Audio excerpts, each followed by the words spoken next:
So, have you ever stepped into a new spiritual space, maybe a new church, and just instantly felt a little bit out of your depth? Oh, absolutely. You're not sure when to stand or sit or, cross yourself. Exactly, or even where to go. Mm. You're definitely not alone in that feeling. Mm. Today, we're doing a deep dive into the really rich world of Orthodox church etiquette. Yeah, we're drawing from this guide, Church Etiquette 101, How to Worship with Reverence and Respect in the Orthodox Church. It's quite thorough. It really is. And our mission today isn't just about listing rules, it's about unpacking the why behind these traditions. Right, giving you those essential sort of nuggets of knowledge so you can feel more confident, sure, but also more connected. Yeah, connected. Because what's fascinating, and a guide points this out, is how in a world that's getting more and more casual, Hmm. reclaiming this posture of reverence, Yeah. it's actually framed as a spiritual discipline. Exactly. It's Yeah. not just about manners. It's presented as something that can really transform your whole experience, your understanding of worship, sort of from the inside out. I really like that framing spiritual discipline. It takes it beyond just a checklist, doesn't it? It is. So let's dig into that. The guide, it acknowledges right away that feeling, being unsure, maybe even a bit overwhelmed when you first walk into an Orthodox church. Yeah, it gets that. But it quickly pivots to explaining that Orthodox worship is just so full of reverence, of tradition, Mm. and how you conduct yourself, well, it really matters. It matters deeply, and for like two reasons. Exactly. It's a dual purpose.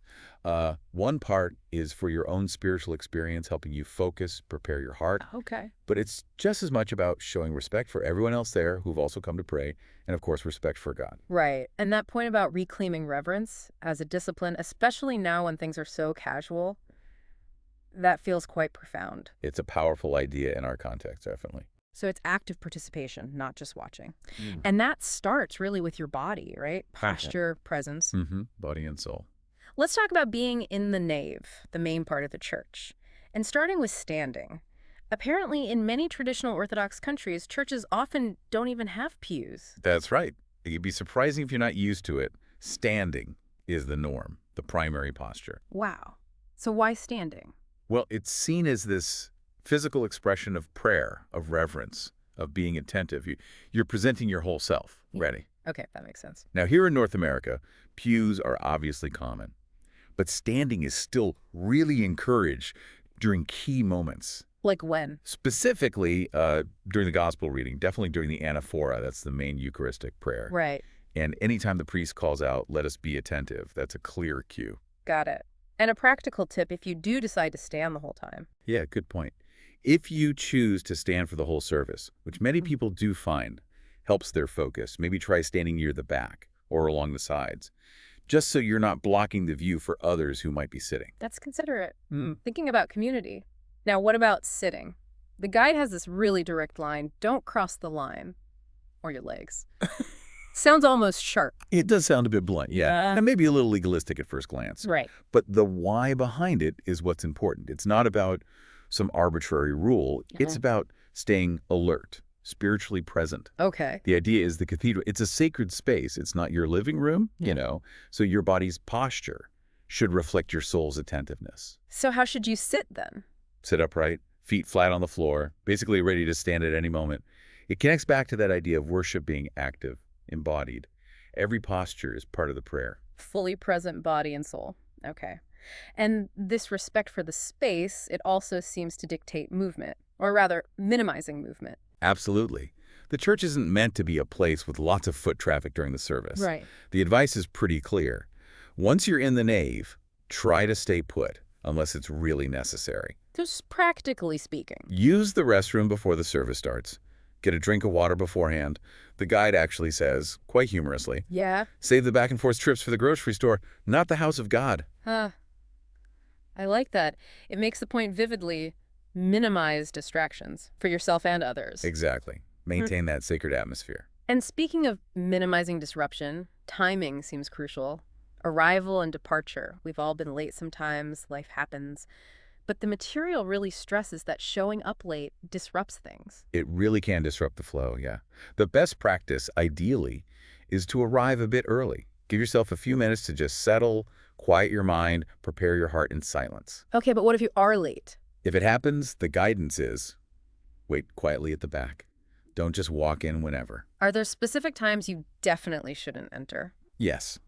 Never during the gospel reading or during the entrances, when the clergy are processing with the chalice or the Yeah. gospel book, and definitely not during the consecration. That's the most sacred part. Okay, that's important to know. And if you're ever unsure, just ask an usher. They'll guide you. Oh, and a really crucial point. If you intend to receive the Eucharist, Yes. you really need to be present for the entire divine liturgy. The source is emphatic. No shortcuts. No shortcuts. Wow, that speaks volumes about commitment. And on the flip side, what about leaving early? Maybe right after taking communion? Ah, yes. The guide uses a great analogy for that. It says leaving right after communion is like walking out of a feast before dessert, That's a good one. isn't it? It highlights that the divine liturgy is a whole journey. It has a beginning, a middle, and a definite end. So leaving before the final blessing, the dismissal. The guide says it robs you of the final blessing. And maybe more subtly, it sends a message that your schedule is more important than finishing this sacred act together. So the encouragement is really, stay, be still, receive the fullness of grace. That ending isn't just tacked on, it's part of the spiritual nourishment, sending you back out into the world. Okay, that makes a lot of sense. So once you're there, you're present, you're attentive. Yeah. How do you interact? Let's talk gestures, like venerating icons, described as a profound gesture of love and honor.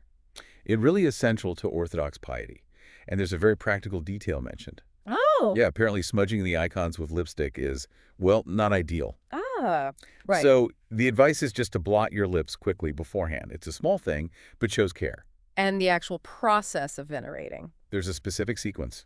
You cross yourself twice, then you bow, then you kiss the icon, typically the hand or foot of the saint, or maybe an object they're holding, explicitly not the face. Not the face, okay.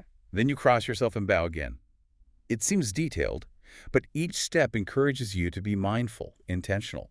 It's not superstition, it's honoring the person depicted and through them, God. That mindfulness is key.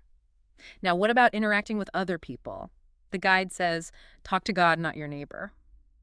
Pretty direct. Very direct, and sometimes hard, right? You see friends, you want to catch up. Totally. But the liturgy just isn't the time for chatting. Save the greetings for the fellowship hall afterwards.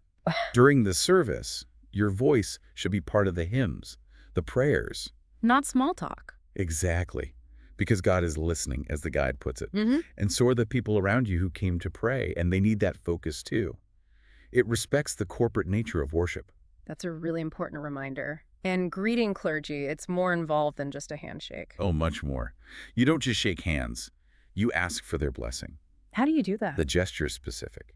You place your right hand over your left, palms facing up, kind of like you're ready to receive something. Okay. And you say, Father, bless. Or if it's a bishop, Master, bless. And then? Then you gently kiss their right hand. Why? The right hand? Because that's the hand that blesses, the hand that holds the chalice, that offers the holy gifts on your behalf. It's a small gesture, but the guide explains it carries deep theological weight. You're acknowledging their role, the grace flowing through their office. Wow. Okay. Let's shift to sort of outward appearances. Dress code. The headline is quite evocative. Sunday best, not beach casual. Because you're entering the kingdom of God. That really sets the tone, doesn't it? The general principle is modesty and respect, reflecting the sanctity of the space. Are there specifics? For kids, maybe? Yeah, the guide gets quite specific. For children, generally no shorts, unless they may be under 10. Yeah. No t-shirts with distracting writing, no gym shoes. Okay, and for women? No short skirts, tank tops, low necklines, or very tight clothing. If you wear pants, choose dress pants, not jeans or leggings. And for men? Button-up shirts are good, clean trousers, no ripped jeans or shorts. Jackets and ties are always welcome, but usually not strictly required. That's quite... It is. And there's a practical tip. If you need to dress more casually later in the day, just bring a change of clothes. The idea is to show outward respect that matches the inner reverence you're aiming for. Makes sense. Show the same care outwardly. Now, inside the church, what about pew etiquette? The guide warns, don't be a pew blocker. Ah, yes, the aisle seat phenomenon. We've probably all seen it, maybe even done it. Guilty. Huh. Well, the guide encourages hospitality. If you get there early, scoot over towards the middle. Make it easy for others to get in without having to climb over you. Such a simple thing, but it fosters that communal feeling. Exactly. It's a small act of love for your neighbor. And another very visible Orthodox practice, crossing yourself. The guide mentions there are times to do it and times not to. Yes, the timing matters. You generally cross yourself when you hear the names of the Trinity, Father, Son, and Holy Spirit. Okay. Also, before and after venerating an icon, when you enter or leave the church building itself, and when you pass in front of the altar. And when should you not cross yourself? The key time not to is right before or right after receiving Holy Communion. Why is that? Primarily, it's practical, to avoid any chance of bumping the chalice. It's a safety measure. Ah, okay. But it also signifies a moment of profound stillness, of focused reception and thanksgiving immediately around that sacred act. The sign of the cross itself, of course, is a deep confession of faith. Right. Okay, shifting gears slightly to food and offerings. First, a clear rule. No snacks in the nave. That's right. Cracker crumbs, juice boxes, they just don't belong in the main worship space, the cathedral. What about young kids? Feed them beforehand, or if you absolutely must, step outside for a quick snack. The guide also mentions that children over 7 who are preparing for communion should start learning the practice of fasting on Sunday mornings. Okay. And one absolute rule, and no chewing gum ever. Ever. Got it. That's clear. Respect for the holiness of the space again. Precisely. It's not a cafeteria. It's dedicated to worship. What about the antidoron? That blessed bread you might get. Yes, after communion, or sometimes at the very end of the liturgy, you might be offered a piece of antidoron. Now, this isn't the Eucharist, right? Correct. Yeah. Very important distinction. Yeah. It's not the consecrated body and blood. But, as the guide says, it is still sacred. It's bread that was offered during the service and is now shared back as a blessing, a sign of fellowship. So how should you handle it?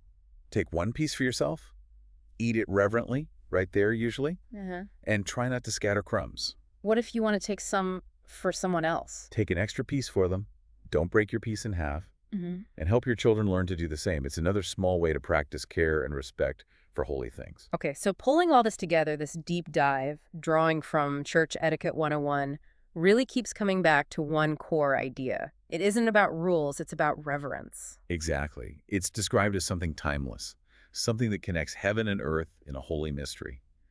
It's meant to take that initial feeling of being overwhelmed and transform it into understanding, into purposeful participation. So it's ultimately about honoring God, loving your neighbor, and fully engaging in the beauty of worship. Beautifully put. And that final thought from the source material is so powerful. When the priest says, with fear of God, faith and love, draw near. Yeah. The idea is that your whole self should respond with awe, with purpose, and yes, with good church etiquette as part of that response. It's a call to bring everything you are to that moment. A call to wholehearted presence. That's really powerful. And it makes you think, doesn't it? Beyond just church etiquette, thinking about this rich tradition, drawing near with awe and purpose. What does that actually mean in your own life, day to day? How might embracing that kind of reverence, maybe in ordinary moments outside of these explicitly sacred spaces, how might that deepen your whole experience of the world around you? Something to really mull over.